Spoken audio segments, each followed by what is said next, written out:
Management by objectives, also known as management by results, was first popularized by Peter Drucker in his 1954 book, The Practice of Management. Management by objectives is the process of defining specific objectives within an organization that management can convey to organization members, then deciding on how to achieve each objective in sequence. This process allows management to take work that needs to be done one step at a time to allow for a calm, yet productive work environment. This process also helps organization members to see their accomplishments as they achieve each objective, which reinforces a positive work environment and a sense of achievement. An important part of MBO is the measurement and comparison of the employee's actual performance with the standard set. Ideally, when employees themselves have been involved with the goal setting and choosing the course of action to be followed by them, they are more likely to fulfill the responsibilities.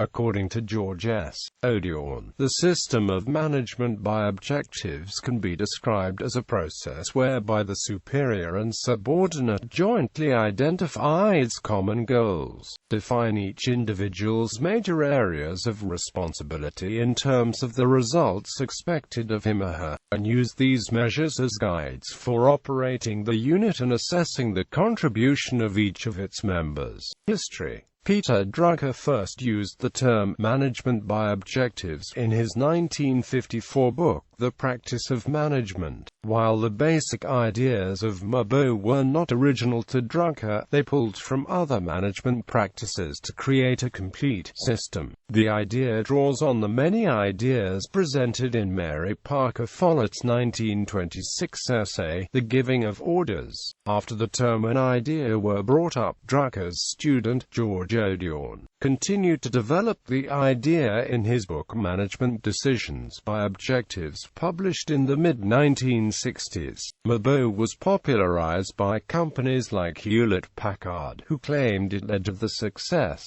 Concept and framework. Management by objective at its core is the process of employers, supervisors attempting to manage the subordinates by introducing a set of specific goals that both the employee and the company strive to achieve in the near future, and working to meet those goals accordingly.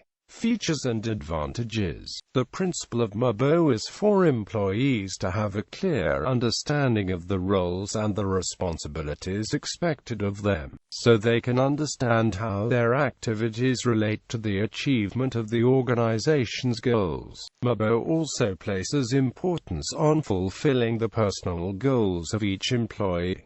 Proponents argue that benefits of MBO include motivation, involving employees in the whole process of goal setting, and increasing employee empowerment. This increases employee job satisfaction and commitment. Better communication and coordination. Frequent reviews and interactions between superiors and subordinates help to maintain harmonious relationships within the organization and also to solve problems. Clarity of goals. Subordinates tend to have a higher commitment to objectives they set for themselves than those imposed on them by another person. Managers can ensure that objectives of the subordinates are linked to the organization's objectives. Common goal for whole organization means it is a unifying, directive principle of management. Application and practice. There are endless ways to exercise management by objectives.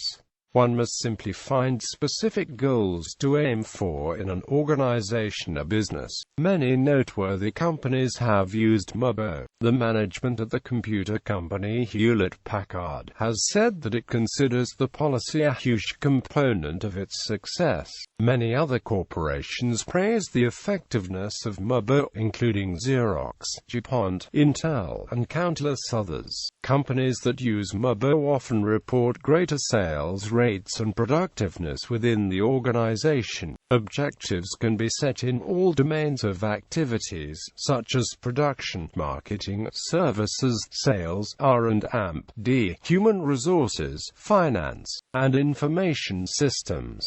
Some objectives are collective, and some can be goals for each individual worker. Both make the task at hand seem attainable and enable the workers to visualize what needs to be done and how. In the MBO paradigm, managers determine the mission and the strategic goals of the enterprise. The goals set by top-level managers are based on an analysis of what can and should be accomplished by the organization within a specific period of time. The functions of these managers can be centralized by appointing a project manager who can monitor and control activities of the various departments. If this cannot be done or is not desirable, each manager's contributions to the organizational goal should be clearly spelled out. Objectives need quantifying and monitoring. Reliable management information systems are needed to establish relevant objectives and monitor their reach ratio in an objective way. Pay incentives are often linked to results in reaching the objectives. The mnemonic SMART is associated with the process of setting objectives in this paradigm.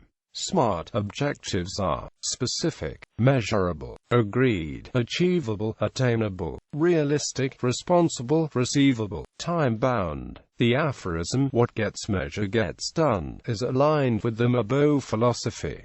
Arguments against MBO has its detractors and attention, notably among them W. Edwards Deming, who argued that a lack of understanding of systems commonly results in the misapplication of objectives. Additionally, Deming stated that setting production targets will encourage workers to meet those targets through whatever means necessary, which usually results in poor quality. Point 7 of Deming's key principles encourages managers to abandon objectives in favor of leadership because he felt that a leader with an understanding of systems was more likely to guide workers to an appropriate solution than the incentive of an objective. Deming also pointed out that Drucker warned managers that a systemic view was required and felt that Drucker's warning went largely unheeded by the practitioners of MBO. There are several limitations to the assumptive base underlying the impact of managing by objectives, including, it overemphasizes the setting of goals over the working of a plan as a driver of outcomes. It underemphasizes the importance of the environment, a context in which the goals are set.